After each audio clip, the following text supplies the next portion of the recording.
the 18th of September, 10 o'clock is the time. Colleagues, will do this exactly the way we have always done it. The recording will be made available as soon as possible after this briefing, and we only have an hour in which to execute this media briefing. Please start typing your questions on the chat box, and all of them will be responded to. Colleagues, I must again repeat, there will be no one-on-one media briefings or interviews after this. I would guess the reason is obvious to all of you, that the people you need to be talking to need to get on with the business of sorting out the problem. André de Ruyter, please give us your comments. Thank you. Thank you very much, Mr. Kanati, and good morning to everybody on the call under these rather regrettable circumstances. The situation regarding the generation system at the moment is that we have planned losses, with other words, units out on planned maintenance of 7,062. We have full unit losses, with other words, units that are off in their entirety to the tune of 10,877, which is a very high number indeed. And then we have partial load losses where we are running the unit, but factors constrain us from using that unit to its full capacity of 4,753. That leaves us with unplanned load losses of 15,630. The system has been under pressure, as everybody knows, over the past week. This has caused us to run our reserves, our diesel and our dams very hard, and we are at a situation where we now urgently need to replenish those reserves in order to maintain an adequate safety buffer, as we are required to do by the grid code. Our maintenance teams are working flat out to try and bring back units as quickly as they can. We are planning to bring back 1,590 megawatts by this evening's peak, and then a further 3,500 megawatt by Monday evening. We can expect that not all of this will make its way smoothly onto the grid due to the age and condition of these units. Once they are brought back, there are very often repeat trips, which then need to be addressed. But again, I can give you the assurance that our teams are engaged and working very hard at our power stations to enable us to address the shortfall in generation capacity. The demand for this afternoon's peak is at 26,399, so quite a low peak, and this therefore assists us in managing the demand situation. Our shortfall in generation capacity, if we exclude our open cycle gas turbines, for this evening's peak is sitting at 5,282. Because our reserves are low, we cannot run our open cycle gas turbines at Ankerlig and Gerikwa as hard as we would like to. We've got 32% diesel levels at Ankerlig, which is really too low for comfort, and we need to replenish that. The situation at Gerikwa is significantly better. We're sitting at 85% there. And we will use Gerikwa this evening to run 5 open cycle gas turbines to take us through peak. It is a fact that liquidity to buy further diesel is an issue. In the past 5 months of this financial year, we've already burnt our way through about 7.7 billion rands worth of diesel, which is just about the budget for the whole year. Our Chief Financial Officer, Caleb Kassim, has made available an additional 500 million rand to purchase more diesel. Of course, the diesel is made much more expensive by geopolitical events and the higher oil price that currently prevails at the moment. What took us into stage 6 was the fact that Creel Unit 2 tripped this morning at 3:39. The Chief Operating Officer, Jan Oberholzer, then consulted with the system operator, phoned me just after that, and by 4:19 we took the decision that stage 6 was regrettably unavoidable. Since then, we have seen Kusile Unit 3 coming back from a submerged scraper chain failure. That has been repaired. The unit is ramping up as we speak, so it's not yet at full load, and that will make a big difference. That is a big unit. It can produce some 800 megawatts. Honor 2 came back, but was then taken off a couple of hours later due to a boiler tube leak. Part of the reason why we have this generation capacity constraint is, of course, that we have a challenge at Koeberg Unit 2 with the reactor headgear. This is a mechanical problem which we need to fix in order to operate the plant safely.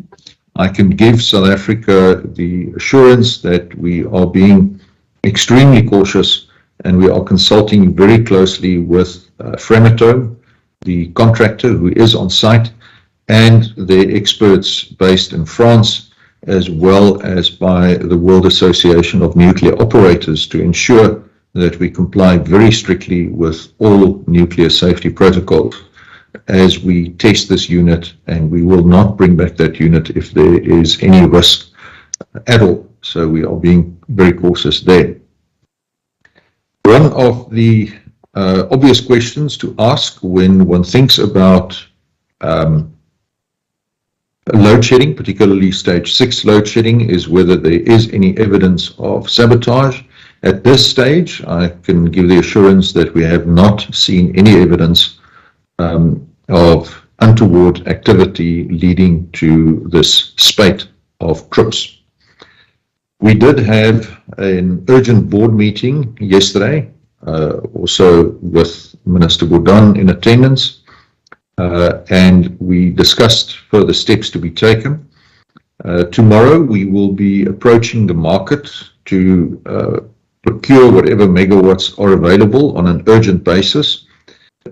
So we think that we can get about 1,000 megawatts from available generation capacity that we can tap into. Not all of that, of course, is immediately available. Some of it relies on suppliers having to replenish their coal bunkers or secure additional gas supply.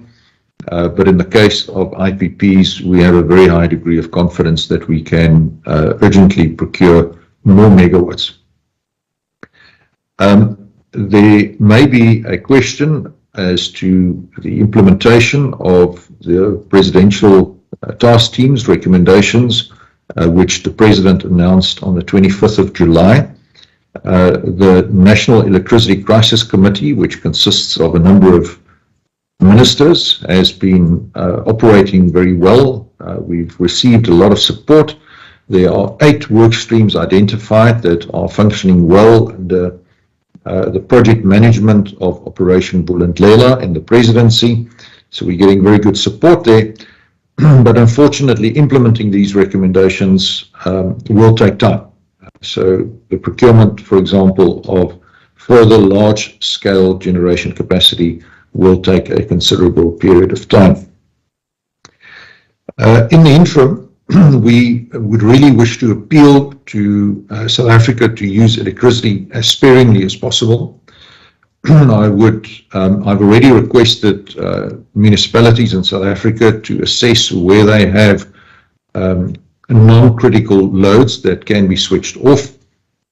For example, it is very often a case that due to faulty switches or faulty timers, that street lights are burning during the daytime, and if our colleagues in the municipalities can please assist us in ensuring that we avoid any unnecessary load on the system to the extent possible. I will also be engaging with representatives of organized business to request further assistance on managing particularly peaks, and here we are looking for heating, ventilation and air conditioning plants to be switched on later by 9 o'clock in the morning rather than early in the morning when demand is high, and also switched off earlier around about 5 o'clock in order to give us additional breathing space. Similarly, lighting of empty office buildings at night is something that can really give us some room to breathe, and we appeal to everybody to assist us in this regard, particularly the business community, with the wherewithal to come to our assistance in this regard. Where households are concerned, we would request that particularly during peak hours, with other words, from about 6:30 in the morning till 9 o'clock, and then again in the afternoon from 16:30 to about 8 o'clock, that you make sure that you do not run any swimming pool pumps. Please switch those off. Also switch off any unnecessary lights. And where you have a geyser with a timer, please ensure that you do not operate your geyser during that time. Similarly, if you can switch off your geyser, that really helps. You may think that these are insignificant steps, but if 60 million South Africans all play their role, then we can navigate our way through this by also managing our demand. You may be aware that we have seen similar actions being taken by governments in the EU, where advertising billboards have been switched off. The lighting on the Eiffel Tower has been switched off again as a contribution to managing demand and to conserve energy and electricity. And South Africans are urged to do exactly the same thing. So with that message, Sikonati, I'm going to pause and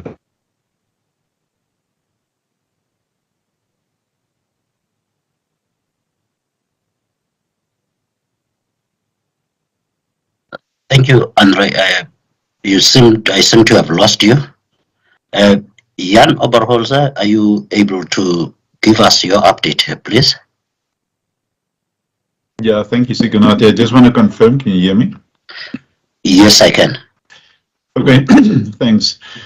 André, thank you. And then morning to all connected. I'll give a little bit more detail and on what the GCE has given us, and then afterwards I'll provide the opportunity sorry, for the acting Group Chief Executive, the MD of our generation business, Rolani Matebula, to also give his inputs.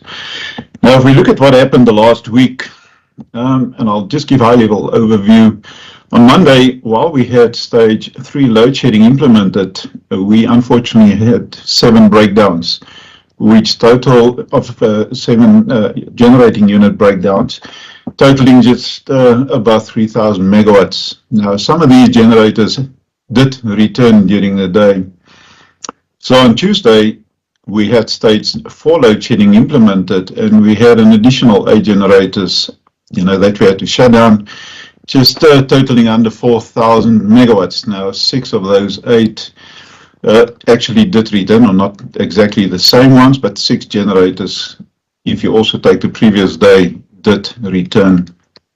On Wednesday, again, while we had stage 4 load shedding implemented, shutdown of another 5 generators, totaling just around 2,500 megawatts, and 6 units then did return on Wednesday. Now, at this point in time, on Wednesday, as the Group Chief Exec just said, the diesel and dam levels were running extremely low, so we were using our emergencies extensively. And now on Thursday, still with stage 4 load shedding implemented, we shut down another 5 generating units due to breakdowns, removing just over 2,000 megawatts. 4 generators actually returned during the day. And on Friday, we had a similar day with 5 generators shutting down, just around 3,000 megawatts. So that was what was happened from Monday up until Friday. So we've lost a number of generators, and every time when you lose a generator and you do not have sufficient capacity, for the demand of the country, it means you have to run your emergence, which we unfortunately had to do. So on Saturday morning, we were running extremely low in terms of our emergencies. But unfortunately, on Saturday, we had lost also a number of generators. And then that's when we had to implement stage 5 load shedding, at short notice at 10 o'clock. And that was mainly to reduce the reliance on these emergency resources. Now, during the course of yesterday, we had a number of additional units that we had to shut down, 7 in total. And we were then unable to at all, even if it was lower peak over the weekend, to shut down our pump storage, our water emergency, as well as our diesel at the open cycle gas turbines. Now, as the GCE said, early this morning, I was actually working. I usually get up early in the morning to do my admin. I had a call from the system operator saying, we're still running open cycle gas turbines. Our water is extremely low. And so over and above that, we had trips of additional units this morning. And we then had to make a urgent call to implement stage 6, so to lift the level from 5 up to 6. So this is to deal with the fact that our emergencies, as André has said, and as well as I've said a few times now, to make sure that we don't deplete it at all. Because should you deplete your emergencies and the system is really in need for those and you do not have it, there's a catastrophe that will happen. And the system operator will make sure at all times that the integrity of the system is protected. And this is why we unfortunately had then to lift, even if it was 4 o'clock in the morning, the stage of load shedding. Now, generally, we work on 1,000 megawatts per stage of load shedding. And this is roughly correct for most of the daytime hours. So during, the work week. Now, in fact, each stage of load shedding is roughly 5% of the non-essential loads. Now, this is to ensure consistency in the load shedding schedules. And I think that's important to understand. This is to ensure that consistency. Now, during periods of low demand, such as on a Saturday or Sunday night, now the 5% is a lot lower than 1,000 megawatts per stage. Now, it's for this reason that we needed to escalate to stage 6 to create enough space to shut down the open cycle gas turbines as well as the water at our pump storage facilities. Now, in general, during the week, we shut down, or we tripped 45 units, just under 22 gigawatt. Now, this compares, unfortunately, exactly the same as a week before, where we had 42 units that we had to shut down. Now, some of these, unfortunately, more than once. Now, of the 45 we've managed this week, the breakdowns, we managed to return 38 units so far, totaling just over 17 gigawatts. So it's a net loss of capacity of about 4 gigawatts over the course of the week. Now, the GCS briefly spoke about Quebec. Now, all I would like to give a little bit more feedback and detailed feedback, and Eskom, as well as Framatome, the original equipment manufacturer, and Framatome actually replaced now during the outage of unit number 2, the reactor head, as well as the control rod mechanism. Now, so ourselves as well as Framatome, so we continue to perform tests on this control rod drive mechanism, and that is to ensure the system is operating as required. Now, the cycling of these control rods has already resulted in a significant improvement, and I'm very pleased to state that. Now, although this issue does not impact the ability of the control rods to perform their safety function, it translates into a future production risk and the risk of future rod slippage or a reactor trip during future periodic tests. So if we have to make a decision, and we will not do that, and I believe the GC has made that very clear, to return the unit to service, we may have trips and this is why we make 100% sure that the test that we are conducting currently, that the results is of such a nature that we can make this decision and know that it may have very little, if at all, impact on the production risk in the future. So therefore, only once all the testing is complete and all the results, as I just said, are acceptable, we will return the unit to service. But I'd also like to assure the people of South Africa that Eskom has a sufficiently experienced and competent executive team, as well as operational team, to continue ensuring a safe and smooth operation at Africa's only nuclear power station. If we then very briefly look at the reasons for the poor performance. Now, in the early morning of Tuesday last week, we experienced at Kendal Power Station the problems with the coal conveyors. Now, in an effort to reduce the coal burn and to keep the generators on load, the output of all the generators then was reduced to a minimum. This was a correct response. However, it required fuel support to support the combustion of the boilers. And unfortunately, a little bit later, the fuel oil plant tripped, causing the boilers of 3 generating units to trip. Now, this multiple unit trip, and it's important to understand, then put severe strain on the system, even at the time when we had stage 4 load shedding implemented. This meant that the result of the online units had to be run hard at maximum output, and minor defects became problematic, then resulting into numerous unit trips during the remainder of the week. I believe it's important also, and we've mentioned it a couple of times already, that the utilization of our aging coal fleet still remains too high, at more than 90% compared to an industry benchmark of 65%. So we have a coal fleet that is relatively old in age. It is very close to some of the stations to be shut down, and to continue to run these units in red. And while you do have some known risks and some defects that you need to attend to, and you don't have the opportunity to do so, just increase the risk. And then is when you have the breakdowns and trips. But I believe we would like to know more, what is the outlook for this week? Now, as stated, the dam and diesel levels remain critically low, and these must be replenished with a matter of urgency. You may recall that the pump storage and the open cycle gas turbines contribute to just under 6 gigawatts of emergency generation capacity to the system. And without fuel for these resources, an additional 6 stages of load shedding would be required. So it's critical that we make sure that we replenish our emergencies, and we look well after them.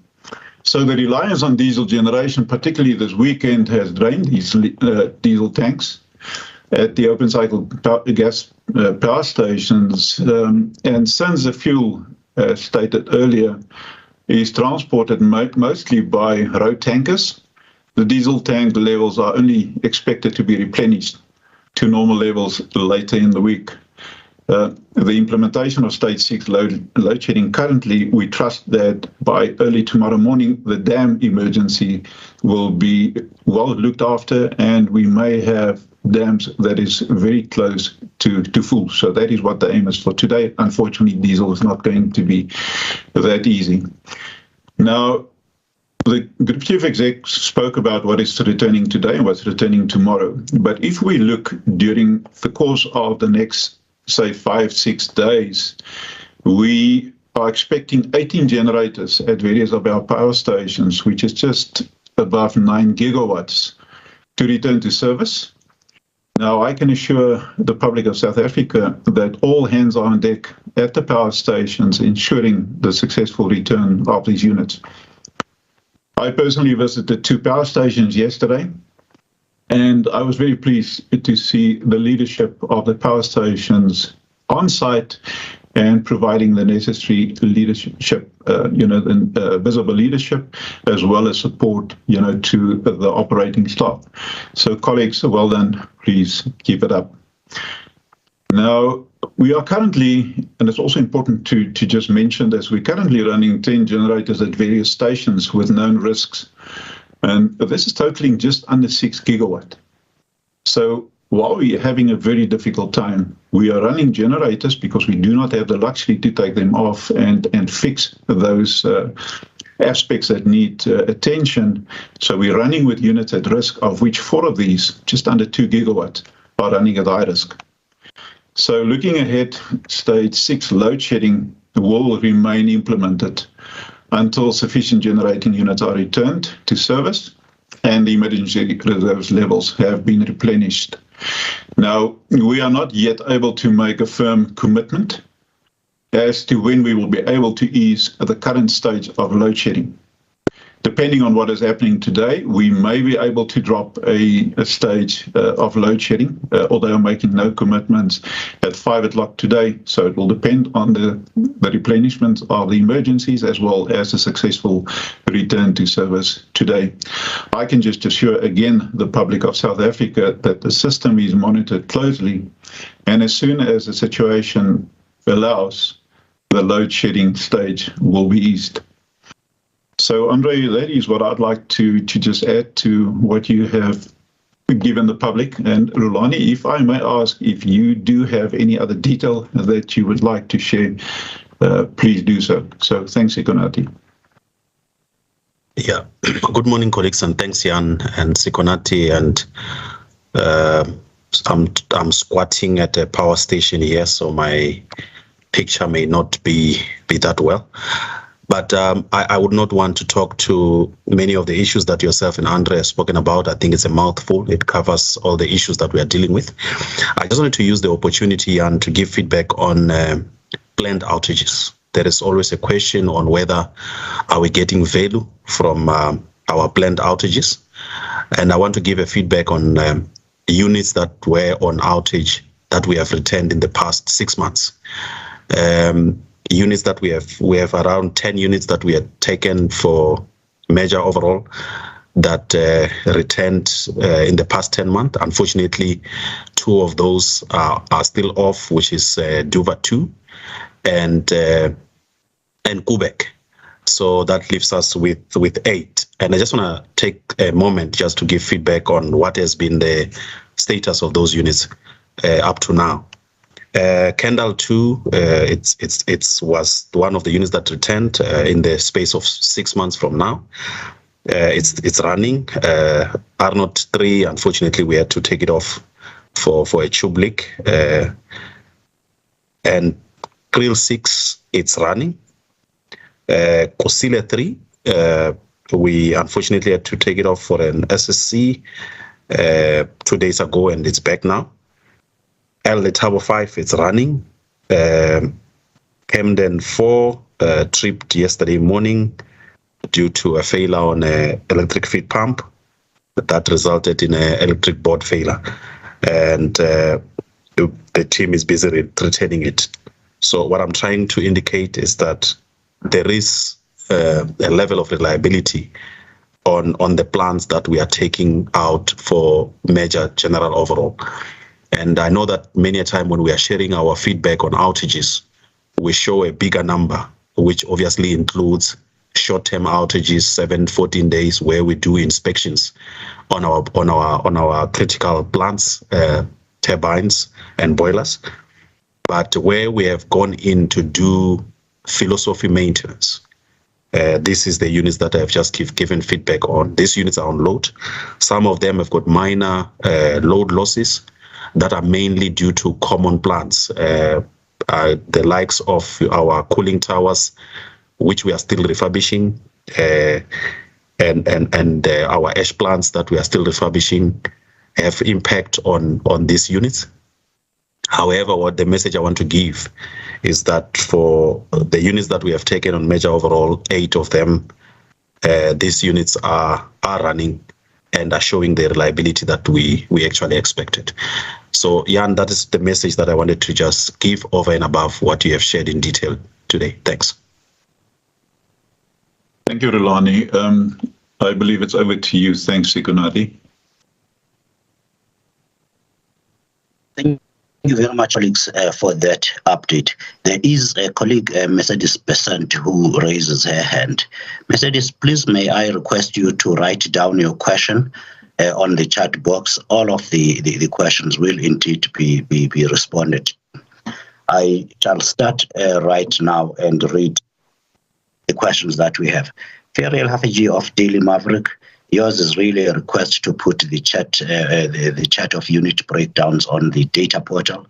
The team has got the message, and keep an eye on that, please. And at a simple level, stage 6 means there's a shortage of 6,000 megawatts of generation capacity at that very moment. I will go to William Hahn of Network 24. Have coal power stations reached a point of no return? In other words, with the unprecedented amount of breakdowns, does this imply that running them in the red has finally caught up with Eskom, and this will continue until new capacity has been brought online? Rulani, would you take that question, please? And I know André would like to add to that. Thank you. Yeah, Sikonati, it is a fact that most of our plants are not in a good shape. There is a lot of work that we are doing to ensure that we recover. There are a lot of projects that we are doing to improve the reliability. But you would know that majority of our plants have aged, and the number of issues that we pick up on a day-to-day basis are enormous. But the team is really doing their best to make sure that we manage this the best we can, Sikonati. Thank you, Rulani. André, do you have anything to add to that, please? Yeah, thanks, Sikonati, and thanks, William. We have, for a long time now, advocated for at least 3 years for the addition of new generation capacity between 4 and 6 gigawatts. That will give us the headroom that we require to carry out the necessary maintenance. As Jan mentioned, a number of our power stations are now approaching the end of their life, and it's a lot like any piece of mechanical equipment. Think of a car. When a car gets so old that it's no longer reliable, that it costs an enormous amount of maintenance, then you start looking around for a new car. And this is what Eskom has been advocating for, and we sit with a coal-fired generation system where we are doing the best that we can with the system we've got, but ultimately we need new capacity to bridge the gap so that we can meet the requirements of the economy. Thank you. Thank you, André. Let's just add a bit there. The procurement of the generation of new generation capacity is the competency of the government.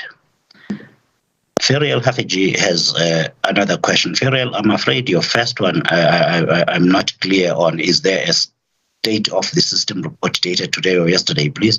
But let's answer the question, and Isabel Fick, the general manager for the system operator, will answer this one.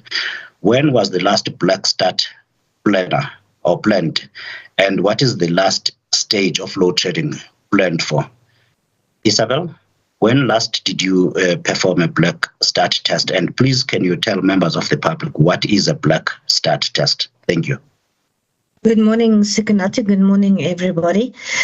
A black start test is basically when we test various pieces of plant to look at their adequacy should we have an unfortunate situation where we black out the whole system. It happens on a free yearly basis for different parts of the plant. There's also a number of different tests performed at different intervals. So it's a very difficult question just to bluntly ask when was the last test done. But to give you a date, on the 23rd of August, one of the main tests was in fact performed this year, 23rd of August 2022. And in between, there's a number of other tests that's happening. I hope that answers the questions. And in terms of stage 8, beyond stage 8, what would happen is that we as a system operator would then instruct a number of megawatts to be taken off per province, and the instruction would be carried out by the various control centers of the municipality and distribution on a provincial basis. So that's what would happen, but we do not have any other stages beyond stage 8. Thank you. Thank you, Isabel. You have just answered, colleagues, the question by William Horn, which wants to know what would happen if more load shedding is required beyond stage 8. Isabel Fick is the general manager for the system operator, and Rulani Matebula is the acting group executive for generation. Rolf Wendell of Reuters has got a very short and very important question. How close are we to a total system collapse? André? Rolf, I think we are doing our level best to avoid a total system collapse. That is why we have to impose load shedding. Load shedding is a managed rotational reduction in the supply of electricity in order to enable us to maintain the frequency on the grid at 50 hertz. And that allows us to then keep electricity flowing. Now, if we do not implement load shedding, what is likely to happen is that we will then see the frequency deteriorate to the point where we are unable to operate the grid in a stable fashion. And once that happens, then of course you have what is known as a total blackout. So load shedding is a tool that we use through our system operator, whom you've just met, Isabel Fick, and her team. They do an absolutely magnificent job in managing the various stages of load shedding and making sure that we maintain adequate reserves to comply with the requirements of the grid code, precisely in order to avoid a total system collapse. So I don't think that is an imminent risk. I think this is something that is managed and can be avoided. But of course, we do need the support of South Africa in terms of managing our demand. It's a very important role that everybody in the country can play. But we also need more capacity to be added to the grid as soon as possible. Thanks, Rolf. Thank you, André. Mercedes, the chat box is next to people right at the top there. Please type up your question. Next, we have Mariam Issa of EE Business Intelligence. We understand that forecasting is difficult, but what is the realistic prognosis for the levels of load shedding likely over the coming weeks?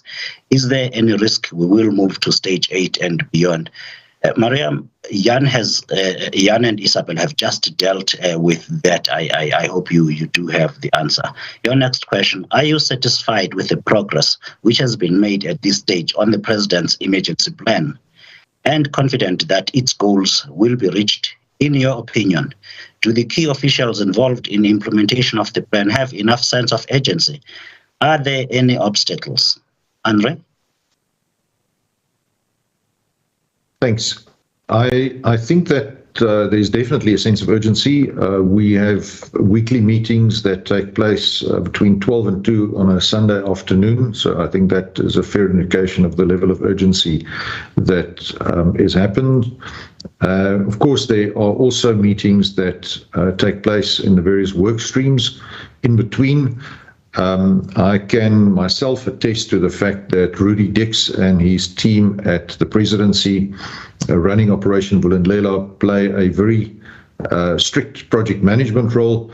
They follow up regularly to see that documents are produced, approvals are obtained, and that the necessary progress can be made. So I do think that there is enough of a sense of urgency. This is a highly regulated environment.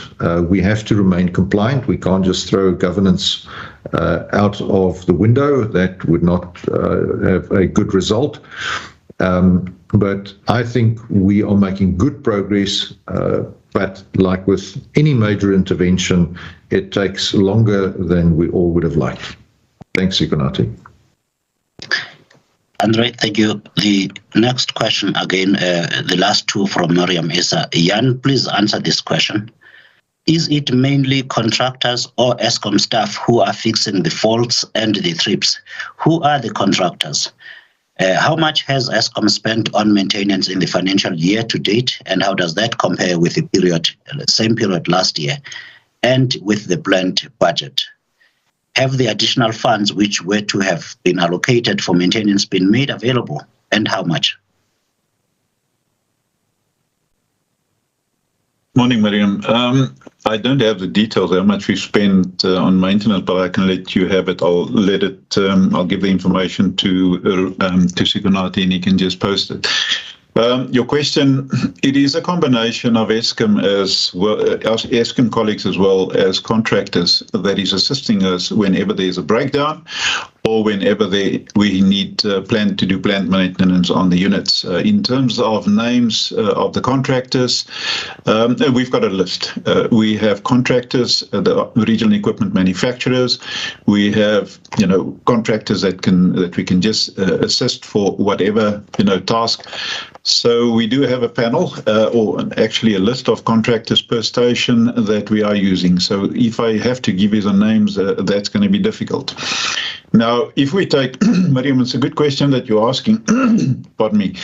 If we take what has happened in the past, in terms of the procurement rules and regulations that we had to follow from National Treasury and the PFMA, whenever we had to execute a service, we had to go out, to the market. And then we had sometimes to choose a contractor that perhaps was not that experienced. And but because of the rules and regulations, that's what we had to do. So we do have some challenges to deal with those quality issues. However, we're in the process now to establish long-term relationships with contractors as well as the regional equipment manufacturers. But again, because of the practices in the past, some of the regional equipment manufacturers, and that's what a contractor does. So they keep a base load of key people, and then they contract in, to skills for those peaks. Now, because of the practices we utilized in the past, and what we implemented, some of these regional equipment manufacturers had to let certain skills go, and they also had then to focus on other customers as well. So we're in the process now to get that back onto track, that we have long-term relationships, that there is a sort of sustainability for the contractors, and that they can invest in key people that is available should we need them and when we need them.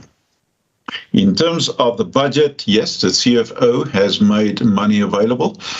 However, I need to come back to the question of the outage readiness. Now, when you plan an outage, that is 24 months before you actually open the breaker. And by then, the money must be available. Now, we're in a situation now that money has been made available. However, some of the outages that we are busy with, we were not that ready in terms of financial initially, and that had an impact on the resources, which includes, the procurement of spares. But I can confirm now that money has been made available by the CFO, Caleb Kasim, in order to assist us to do the maintenance going forward. Thanks, Miriam.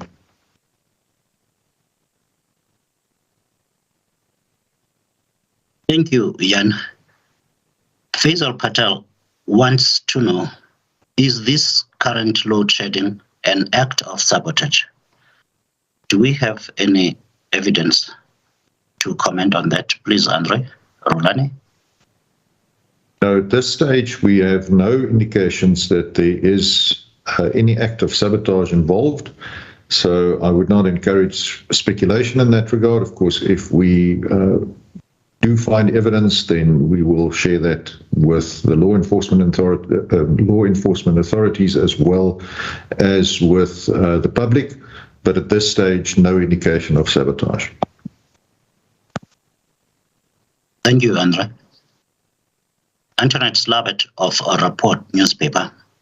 Do you think it is time to normalize load shedding once the system has been stabilized? In other words, have permanent load shedding in an effort to ensure predictability? Can we do that, André?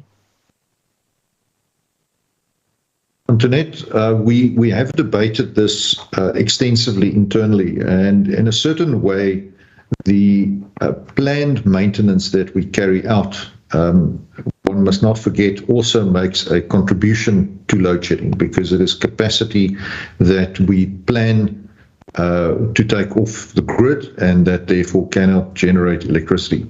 So the normalization of load shedding would be to give us the headroom to carry out maintenance, which we are already doing. We've looked at this, and we don't think that if we have, for example, stage 2 load shedding on a continuous basis, that this will buy us significant additional headroom that we will be able to use both from a financial point of view, a contractor capacity point of view, as well as from the perspective of Eskom staff and their bandwidth to carry out their daily jobs and carry out all of this maintenance at the same time. So at this point in time, it is something that we have considered, but we have decided not to opt for it and rather continue with our planned maintenance, which is currently sitting in excess of 7,000 megawatts. Thanks, Antoinette. Thank you, André. Wendell wants to know, when do you expect to reach the safety buffer, and what is that currently at? Wendell, I believe that Isabel and André dealt with that question and why load shedding and what amounts would be required. Chris Yelland wants to know when is Quebec Unit 2 due back online. Chris, at the very start, both André and Jan answered the question about the tests being conducted and when that unit might return to service, which is when the contractor, Framatome, has given the go-ahead. Vali Padiachi, you have quite a few comments here, Vali. As an MAU member, our membership, municipalities and metro municipalities and their end-user customers are expressing significant levels of dissatisfaction and frustration given these increased levels or stages of load shedding. One, he says it's due inter alia to increased levels of damage to municipal grid infrastructure due to continuous load shedding and rising levels of theft and vandalism on infrastructure, exacerbated by delayed communications and additional operating required by municipalities where applicable to effect. That is switching at higher stages, etc. This is exacerbated by limited availability of such operating staff and for higher stages. The above frustrations are further exacerbated. Vali, please do pardon me. I don't see questions there. You are making valuable comments that indeed the members of the team and the journalists present can read. Vali is the strategic advisor to the Association of Municipal Energy Users. I could get the name wrong there. Please pardon me. I shall take Miriam Issa's next question again. It sounds like Eskom will be forced to continue to burn diesel at a rapid rate in the months ahead, and 500 million rand is unlikely to cover all of that. How much do you realistically think you will need, and will you be able to get the funding for it? Jan, you spoke to this question earlier. Do you want to add a few more words, please? Yeah, thanks, Sigunati. Miriam, you know, the GC has said that we've burned close to 8 billion year to date. Yeah, the 500 million has been made available, but should we continue to have the challenges on the system that we have now, I believe that we will double at least, what we have burned so far. And then we also need to understand that it's not only diesel we're talking about. We are also then referring to fuel oil. So whenever you do have a trip of a unit, you most likely, or more than likely, you do need fuel oil to restart a unit. So even on that side, we have a significant challenge where we have invested quite a lot of money year to date, and the indications are that that budget will have to increase as well. And this, as the GC has said earlier, is just putting an additional burden on the financial challenge that we in Eskom that we have.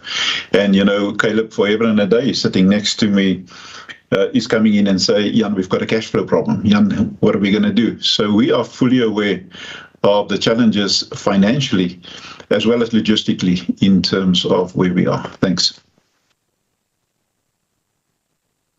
Thank you, Jan. Janine Erasmus of Business Day is repeating the question you answered extensively on Monday, Jan.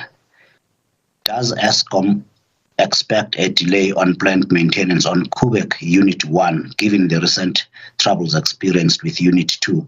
Let's remind the public that Unit 1 is currently running and contributing over 900 megawatts to the system. That is correct, and it's been online for more than 300 days. And the plans are in December to take Unit 1 off and to do the necessary maintenance on Unit 1, as well as the replacement of the 3 steam generators, as well as the refueling of the unit. So that is planned. It is still on track for December. Thank you. So there will be no delay to that outage at this point. Clyde Marinson says, in respect to partial load losses, are large partial load losses spread across a small number of units, or small partial load losses spread across almost all of the units? Arulani, please, will you tackle that? Sekonati, it's both ways. So we have partial load losses which are specific on a particular unit, but at times when you have got a common system that has got a defect, either your cooling system, your coal compressor plant, ash plant, it affects a number of units. And I've indicated earlier, stations like Grill, Matla, Tutuka, have got, and Kendall have got issues with their common systems that are resulting in a number of units that are on load experiencing partial load losses or unable to do full load because of that constraints, either on cooling or on ashing systems. Thanks. Thank you, Rulani. Janine Erasmus says the 1,000 megawatts that Eskom is hoping to urgently procure under a best case scenario, how soon will this be added to the grid? And Angelo Coppola of China Global Television Network, will Eskom pay premium price for IPP power? André, please, can you answer those questions?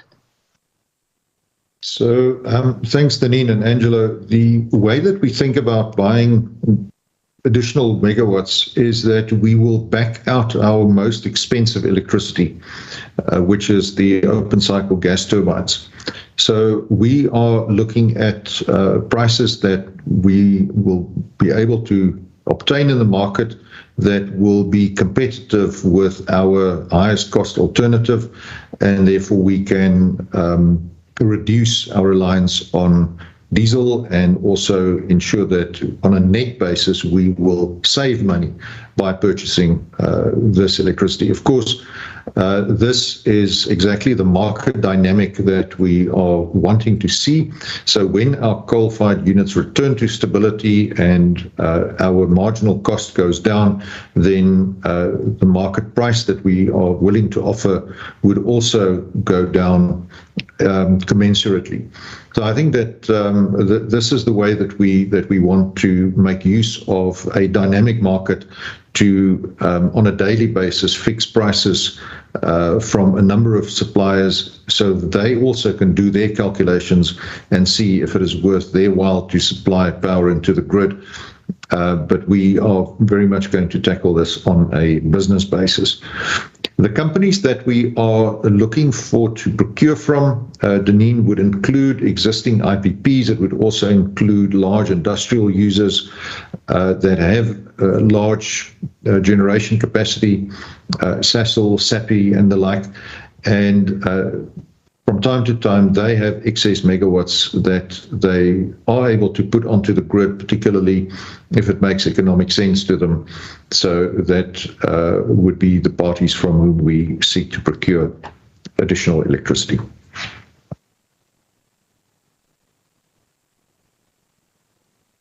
André, we seem to be losing you. Can you confirm that I'm audible, colleagues? Jan? Yes, Sigunati, you are. Thank you. André, I think you've just answered where are you going to procure the additional megawatts you spoke of? Will it be a constant supply going forward, and how much will it cost? Do you need to add anything to that, André? No, I think the sort of timeline that we're looking at is probably in a week or two, depending on how quickly we can sort out the commercials. And the sooner we can get this additional megawatts on the grid, the better, obviously. But this is existing capacity that is available right now. And as I said, we will be going out to the market as soon as tomorrow in order to make sure that we can tap into electricity that is available right now. You are not able to give the quantum as to how much that could be. I've already given that quantum. That's the 1,000 megawatts that Deneen is referring to. Thank you. The next question, it's a set of questions coming from Terence Creamer of Engineering News. Are you How likely is it that we breach stage 6 threshold for this week for the first time? And what does this mean for the plant maintenance program? What will the offer in cents per kilowatt hour be to those that have the estimated 1,000 megawatt surplus? Has the offer been approved by NERSA? André?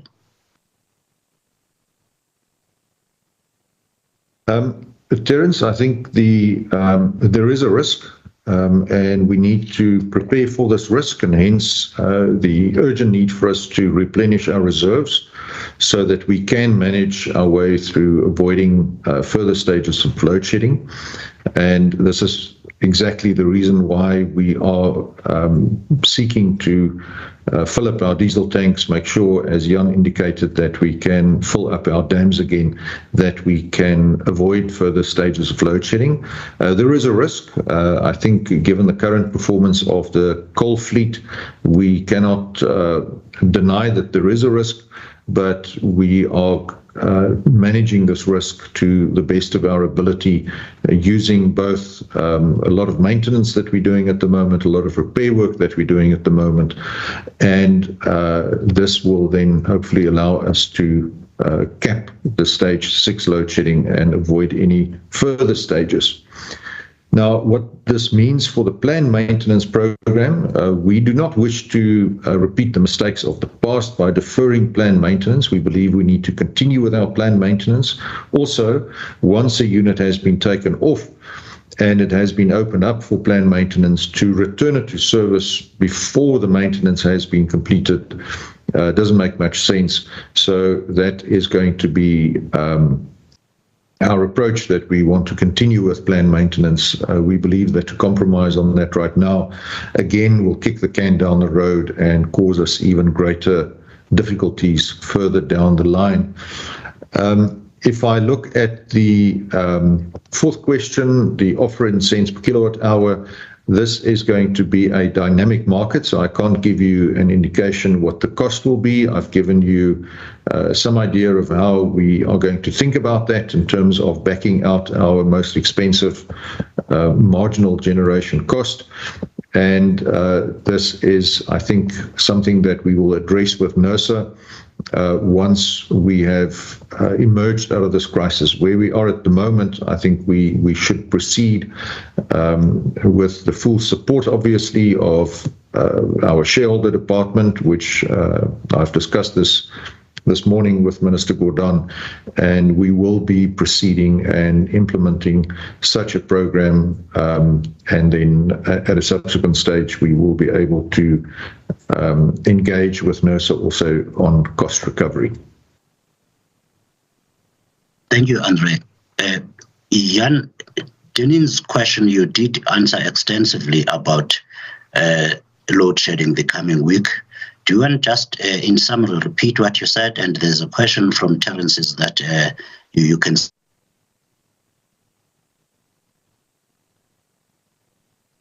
Thank you, Sigunati. Just to deal with Terence's question, the first one, are we considering revising the summer base? Yes, we are.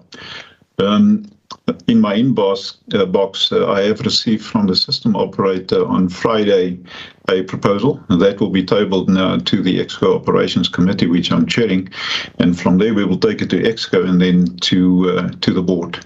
So the intention is to relook the base because of where we find ourselves.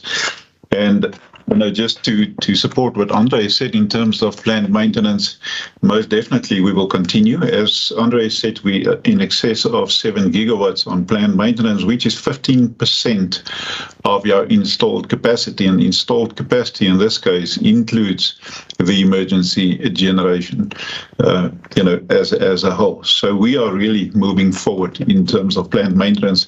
However, the success will be in to make sure that the maintenance are done successfully and that we don't have trips, when we bring the units back. Now, in terms of the outlook, this week, it is difficult. Between the system operator and myself, earlier this morning, as well as generation, we had a long discussion about it. And the outlook, based again on the return of nearly 2 gigawatt today and not losing additional units, we believe that we may still be required to have a stage 6 load shedding tomorrow, because the focus will be, as we've said time and time again, to make sure our emergencies are protected. So for the rest of the week, we will communicate as soon as we have a better view of what the outlook is. So we will currently take it, day by day, and based on the success, we will communicate, but we will definitely have a high stage of load shedding for this week, unfortunately, going forward. Thank you, Sikunati.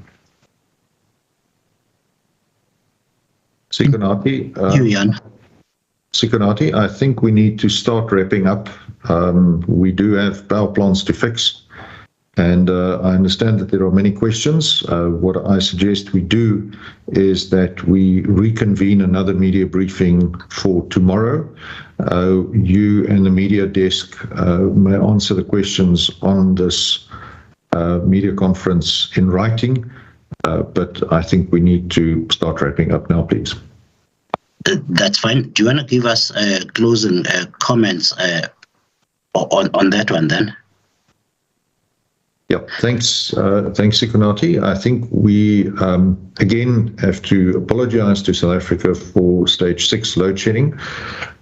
We do have a true sense of urgency when it comes to addressing these matters. Our teams are working literally around the clock, and we are engaging with various government departments and entities to ensure that we get the necessary support, whether it be through making available additional funds, whether it is through regulatory interventions. It really is a case of all hands on deck. We do need additional generation capacity. We are trying to source that generation capacity as quickly as we can in collaboration with the IPP office that is located in the Department of Mineral Resources and Energy. And we are really seeing some very quick responses from all sides, as there is a keen willingness to address this crisis. In the interim, however, I wish to reiterate our request, our appeal to all South Africans to use electricity sparingly. You may think that the 3,000 watts kettle that you boil or don't boil doesn't make a difference. It does make a million people boil their kettles all at the same time.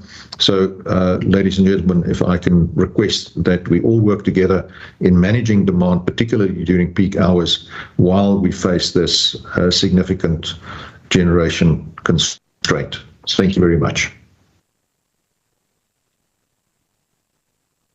Thank you, André. Colleagues, we will download and send the recording to this briefing as soon as possible.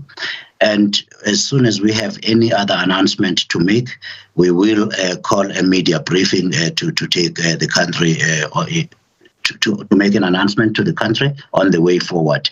The downloading takes about 2 hours, so please do be patient with me, and we will do everything we can to respond to the questions that have been written. Thank you very much.